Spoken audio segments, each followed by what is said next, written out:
ओम नमो भगवते रुद्राय। नमस्कार दोस्तों आज के इस वीडियो में हम बात करेंगे वट सावित्री व्रत के बारे में, जो कि सुहागिनों के लिए बहुत ही खास होता है और ये त्योहार तो उसके लिए और भी महत्वपूर्ण हो जाता है। हम सभी जानते हैं जितनी भी सुहागन महिलाएं हैं अपने पति की दीर्घायु के लिए और संतान के उत्तम भविष्य की कामना के लिए ये व्रत को रखती हैं। खास तौर पे इस व्रत का पालन किया जाता है, नियमों का पालन किया जाता है, पूजा पाठ हम बहुत ही श्रद्धा के साथ रखते हैं।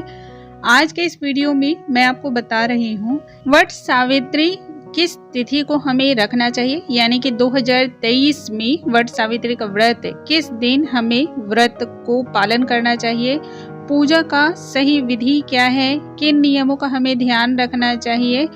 वट सावित्री के दिन कुछ खास संयोग बन रहे हैं जो कि बहुत ही शुभ है और दुर्लभ भी है। इस दिन किए जाने वाले कुछ खास उपाय जो कि बहुत ही शुभ संयोग से पड़ रहे हैं तो जरूर आपको करने चाहिए और इनसे होने वाले आपको फायदे के बारे में भी बात करूंगी। पूजा का शुभ मुहूर्त कब है, किन चीजों का हमें ध्यान रखना चाहिए और इस दिन किए जाने वाले व्रत के दौरान कुछ खास उपाय जिनका यदि हम पालन करते हैं, यकीन मानिए व्यक्ति जो है स्वस्थ होता है। यदि कोई लंबे समय से बीमार है तो उसकी जो शारीरिक अवस्था है वो स्वस्थ होती है।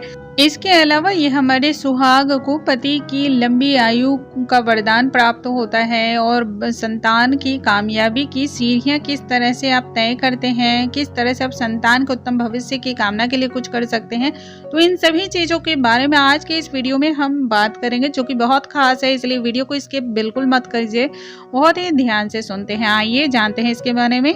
नमस्कार दोस्तों, कैसे हैं आप सभी। उम्मीद करती हूँ आप सभी स्वस्थ होंगे, सुरक्षित होंगे और आप सभी के उत्तम भविष्य की कामना करते हुए आज का ये वीडियो स्टार्ट करती हूँ। दोस्तों सबसे पहले हम जानते हैं कि हमें वट सावित्री व्रत का पालन किस तिथि को करना चाहिए। तो 19 मई को हमें इस व्रत के नियमों का पालन करना चाहिए, क्योंकि 18 मई की रात्रि को ही 9:42 पर जो है अमावस्या तिथि लग जा रही है और समापन 19 मई रात्रि 9:22 पे होने वाला है। लेकिन उदया तिथि के हिसाब से यदि देखते हैं तो 19 मई को हम सभी को व्रत का पालन करना चाहिए।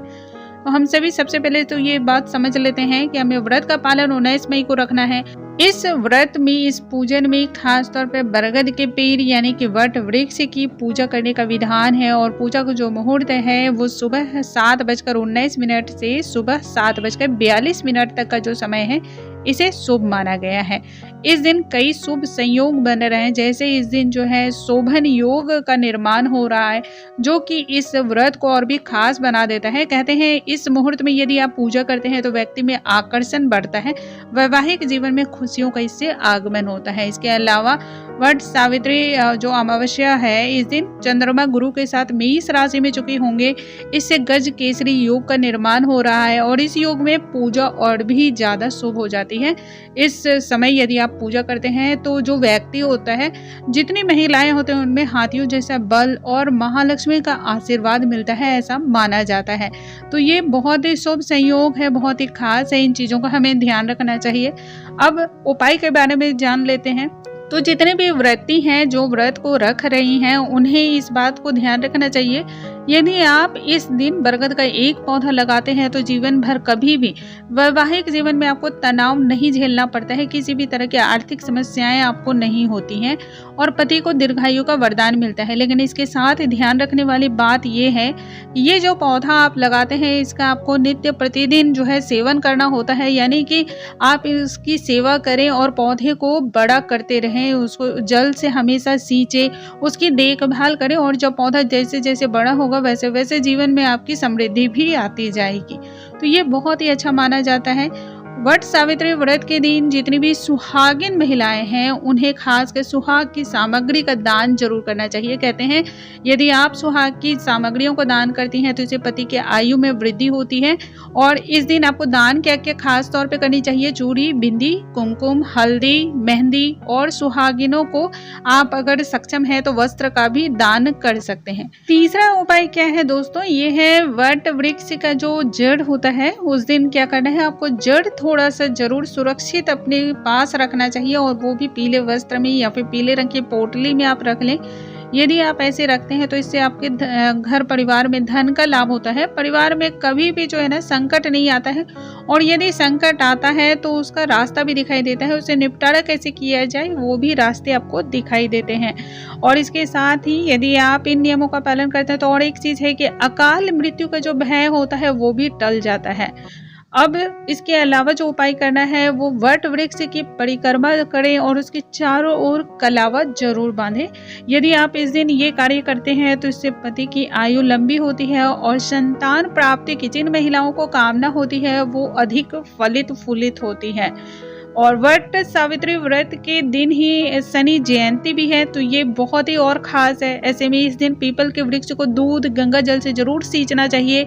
ओम शम शनिचराय नमः मंत्र का 11 बार जाप करते हुए परिक्रमा करें, और हर परिक्रमा के साथ ही आपको क्या करना है, एक मुट्ठी चीनी जो है भगवान शनि देव के नाम से पौधे के पास ही अर्पण करते चले जाएं। ये बहुत अच्छा माना जाता है। कहते हैं कि जब चींटियां इनका सेवन करती हैं, विश्वास करें आपके लाइफ में इतना कुछ बदलाव आएगा कि आप उसको खुद भी समझ पाएंगे कि हाँ आपकी लाइफ में बहुत कुछ बदलाव आया है।